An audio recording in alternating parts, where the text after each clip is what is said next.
Marcia White is going to tell us about Grieving Betty White.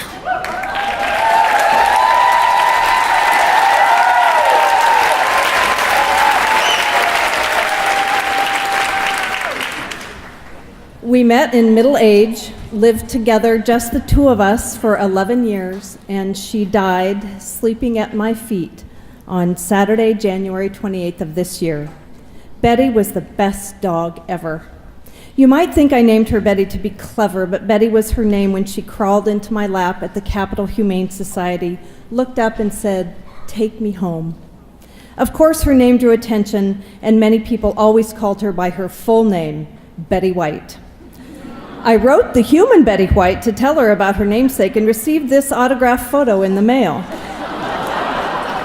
Autographed, of course, to the dog, Betty White, who was, of course, a big fan. We walked often in the three neighborhoods where we lived during our life together, and the neighborhoods of family and friends. Betty rarely met a human she didn't like, and she usually greeted people with her favorite trick, sitting pretty. As an older dog, Betty came with some built-in behaviors, and this was one of them. She could sit for what seemed like forever on her flat corgi bottom with her long beagle tail out behind her for balance. As a rescue and part beagle, she could sniff out an empty milk-bone box at the bottom of the recycling bin. Sitting pretty comes in handy when you're asking for forgiveness, doesn't it? She went to work with me occasionally, and the first time she let me know she knew who was boss when she trotted into my boss's office and curled up at her feet. As office assistants go, she was great moral support, but would have been much more useful with thumbs. Betty was such a good dog, she died on her own terms and didn't ask me to make that most difficult of decisions, even though I'd had the "how do I know when it's time" conversation with the vet.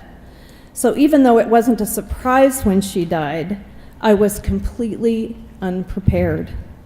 My world lost its anchor. Most days, Betty and I walked 3 times a day regardless of weather. Without her, I had no reason to get out of bed, no reason to leave my office for lunch, no reason to go home at night, so I didn't. What a sad and lonely place home was without Betty to greet me at the door, which she did up until the day before she died. Psychologist Julie Axelrod says the loss of a dog is so painful because we experience multiple losses at once. We may be losing our primary companion, our source of security, comfort, and unconditional love, and our daily routine. The Journal of Mental Health Counseling asked a group of dog owners to place symbols for their family members and pets in a circle, with the distance representing the closeness of the relationships. In almost half the cases, the dog was closer than all the human family members. A recent study of misnaming, you know when your mom goes through all your siblings' names before she gets to yours, showed that the dog's name was frequently in the mix, taken from the same cognitive pool as the names of human family members. Curiously, this rarely happens with cat names. That's all good science, but our own Ted Kooser said it better in a poem he wrote after the recent death of his yellow lab, Howard, excerpted here. The next morning, I felt our house had been lifted away from its foundation during the night and was now adrift, turning on a strengthening current, leaving, taking my wife and me with it.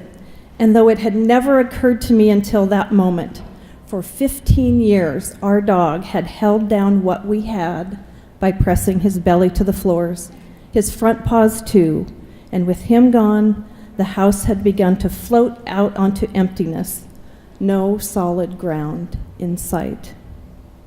I am lucky. I have an incredibly supportive family and circle of friends, and no one ever said, even if they were thinking it, "Come on, Marcia, snap out of it. She was just a dog." Because to me, she wasn't just a dog.